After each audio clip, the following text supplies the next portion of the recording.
retrouve aujourd'hui pour une vidéo où on parle budget pour le voyage au Japon. Donc on part bientôt, dans environ 10 jours, plus ou moins. Et on a des choses à se dire. Pour le moment les valises ne sont pas faites, mais le principal est fait et réservé, c'est-à-dire qu'on a nos logements, notre avion, ainsi que 2 activités de déjà réservées. Il faut que je regarde pour des restos aussi, mais je pense que je peux faire ça tranquillement cette semaine, ça devrait aller.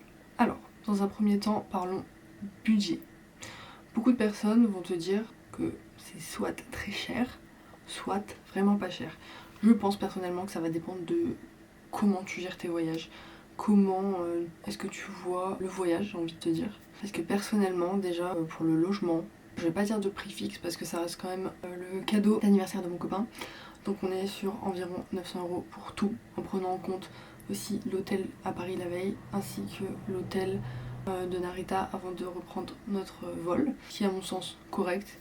Et il faut quand même savoir que l'hôtel à Paris, c'est un des hôtels qui nous a coûté le plus cher, si ce n'est pas le plus cher d'ailleurs, puisqu'on est sur bien 150 €, ce qui est énorme comparé à ce qu'on peut payer au Japon justement. On part une vingtaine de jours, donc je pense que c'est plus que correct, sachant que le dernier hôtel s'est fait kiffer. Vous allez le voir en vidéo de toute façon. On n'a pas cherché au moins cher, on s'est dit c'est nos 2 dernières nuits, on va profiter quoi. Donc honnêtement je pense qu'on peut faire moins. Mais de toute façon tu peux toujours faire moins et tu peux faire largement plus. Pour le coup on a vraiment pris des petits Airbnb, pas des trucs hyper centraux, à part celui pour notre retour à Tokyo et à Kyoto. J'ai choisi un des Airbnb les mieux notés d'Airbnb, un truc comme ça. Mais c'est pas le truc qui m'a coûté le plus cher. Et pour l'aller on est à Edogawa, donc on est quand même un peu en retrait, on est vraiment dans les quartiers résidentiels du coup de Tokyo, la vraie vie tokyoïte va-t-on dire. Donc ça reste différent, mais personnellement j'ai vraiment cette habitude de ne pas prendre de logement en ville, vraiment sans trop, et justement de me déplacer, etc. Ça fait des économies. C'est quand même vachement mieux, surtout le soir. Tu peux facilement mieux dormir, il n'y a pas forcément trop de touristes, c'est quand même plus agréable. Et c'est comme ça, je trouve, qu'on peut vraiment vivre comme les personnes qui vivent réellement dans ce pays. Donc ça a été un choix pour les logements, de prendre des Airbnb, et surtout ça reste des petits Airbnb, c'est pas des trucs de dingue. Parce que, encore une fois, pour moi le Airbnb c'est juste l'endroit où tu vas dormir. Ça sert à rien de claquer 2000 € dans ton logement, tu vas juste dormir. Tu passes le plus de temps à l'extérieur. Donc à quoi bon, honnêtement je ne vois pas l'intérêt. Mais encore une fois c'est ma vision des choses. Donc on a payé environ 900 € en tout. Mais c'est pas la chose dans laquelle on va essayer de claquer le plus d'argent. En compagnie aérienne, on a pris Eva Air. On a forcément une escale parce que c'est la compagnie fait forcément Paris, Taïwan, Tokyo.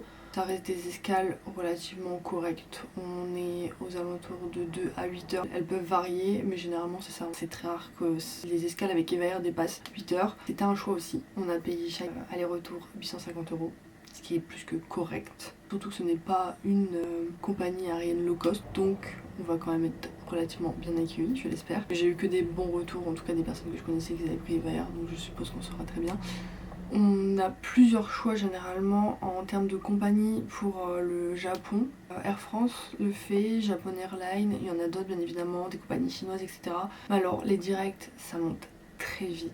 Je crois qu'Air France on était à plus de 1200, 1500 €. Faut savoir qu'on a réservé en octobre, donc on a réservé très tôt et ça restait très cher. Et Japan Airlines c'était pareil, c'était excessivement cher. Je pense que, alors nous on part en mai, je pense que partant en hiver ou un peu plus tard en automne, c'est peut-être intéressant, mais là pour le coup ça l'était pas du tout.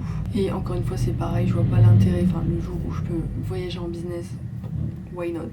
Et c'est juste un moyen d'aller à un point B. Après c'est pareil, c'est un choix, vous voyagez comme vous voulez. Mais c'est vrai qu'en termes de qualité, temps et prix, Eva Air c'était une des meilleures compagnies, sachant qu'en plus en ce moment la Chine et le Japon ils sont un peu en froid. Il y a beaucoup de personnes qui ont eu des avions justement annulés par rapport à ça. Ça reste une sûreté. Pour le cash là-bas, je n'ai pas encore prévu vraiment de somme. Faut savoir une chose, c'est que le Japon, comparé à d'autres pays, utilise encore énormément le cash. Et je sais qu'on n'est plus vraiment habitué à ça d'ailleurs.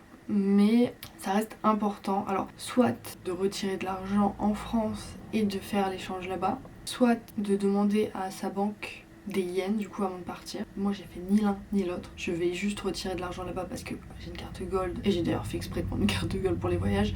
Je vais pouvoir retirer l'argent là-bas sans frais.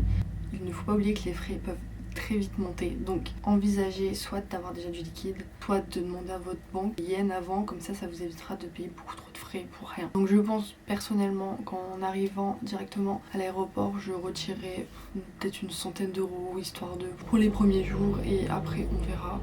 À savoir que le plus cher dans le voyage, ça reste le logement et le vol, que la nourriture là-bas ça coûte vraiment pas cher. Après encore une fois ça dépend comment tu manges, ça dépend comment tu consommes quand tu es en voyage. Nous pour le coup on arrive très souvent à se débrouiller pour avoir 1 ou 2 repas au logement. À savoir qu'à Kyoto, le petit déj sera compris. Je suis quand même vachement renseignée, c'est-à-dire que si on veut faire des courses, éviter les combini, plutôt faire des courses dans des vrais magasins. Enfin, il y a énormément de choses et surtout éviter les attrapes touristes. Parce que par exemple, manger pour 10 euros, pour nous c'est rien, mais au Japon ça reste quand même cher. C'est fou, mais quand tu regardes bien sur internet, tu peux déjeuner pour 2 euros, ce qui est littéralement rien du tout.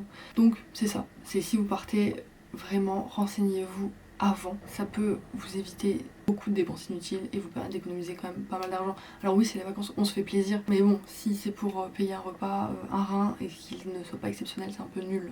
Voilà, je pense personnellement qu'on va manger assez régulièrement dehors. Après avoir, il y a quand même beaucoup aussi de street food, etc. On a envie de faire des choses quand même random de touristes. Manger des sushis dans des chaînes de sushis, aller manger des ramen. C'était le petit déj japonais, mais ça par contre vraiment dans des endroits où les japonais vont. Et après on fera des courses. Je pense que soit le petit déj, soit le repas du soir sera pris au Airbnb. Pas forcément pour une question de budget, mais plus aussi parce que on part toute la journée, des fois on a juste envie de se poser un peu et de souffler. Et activité, on verra sur place. Je sais que les transports coûtent très cher. Après on marche aussi énormément, donc à voir comment nous on va s'organiser par rapport à ça. On sait qu'on va devoir prendre le Shinkansen, donc ça reste un coût. Je pense qu'on va en avoir pour 200 euros chacun. On a réservé Teamlab parce que moi c'était vraiment un rêve d'aller à Teamlab et ça depuis très longtemps. Ça nous a coûté 25 euros chacun. Quand même assez cher pour un musée, mais bon c'est pas grave. Et par contre on a réservé Disney qui nous a coûté une 50aine d'euros chacun, ce qui est plus que correct parce que Disney en France je crois qu'on est à 110 euros si ce n'est plus. Enfin la dernière fois que j'ai été c'était 107 euros, donc je pense que ça a bien augmenté encore. Après il y a des activités qui restent gratuites. Te promener c'est gratuit, faire des randonnées c'est gratuit. Donc pour moi non, t'es pas obligé d'avoir un budget à exploser pour aller au Japon et pour profiter du Japon, j'en suis persuadée, puisque ce n'est pas ma façon de voyager personnellement. C'est bien aussi d'avoir des activités que tu peux réserver, visiter des musées, etc. Mais je pense que c'est important de le dire que non, ce n'est pas parce que tu ne fais pas tous les lieux touristiques et tous les trucs qu'on voit sur les réseaux sociaux que ton voyage au Japon est nul. Pareil pour les restaurants, vivez votre voyage comme vous voulez, vraiment. Genre, on s'en fout. J'aime pas cette idée de FOMO, d'avoir manqué un truc parce que bah, t'as pas fait ci, t'as pas fait ça, t'as pas été voir ci, t'as pas été voir ça.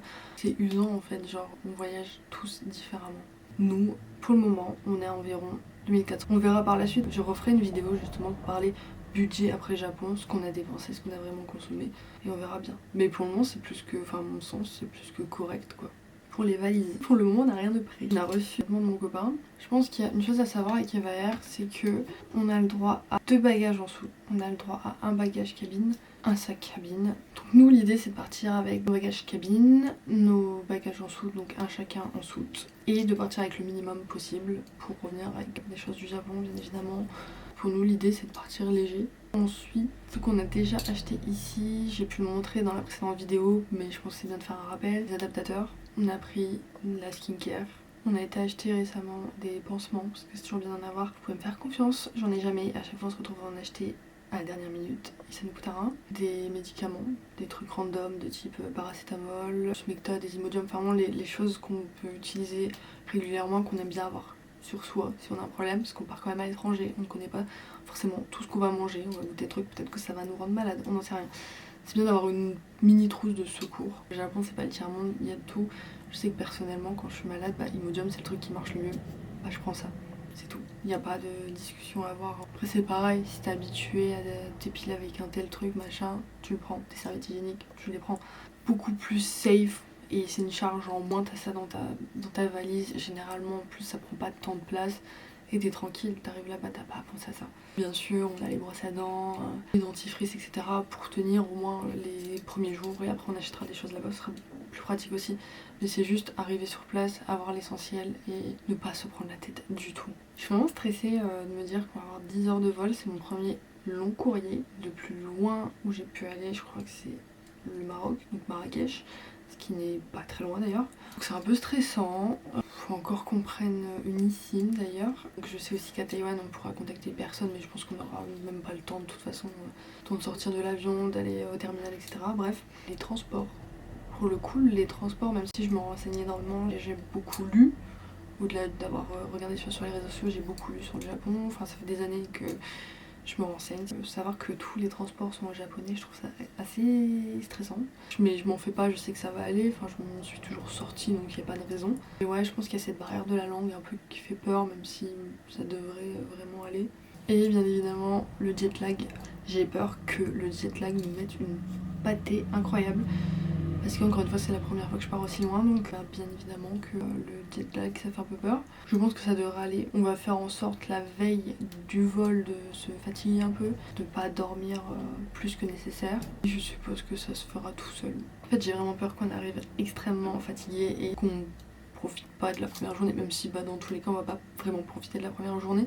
Mais bon, l'idée ça reste de ne pas se coucher à 18h et d'être tout décalé et perdu pendant les premiers jours. Sachant qu'on arrive sur place à 16h, l'idée ce serait vraiment de réussir à tenir jusqu'à 21h.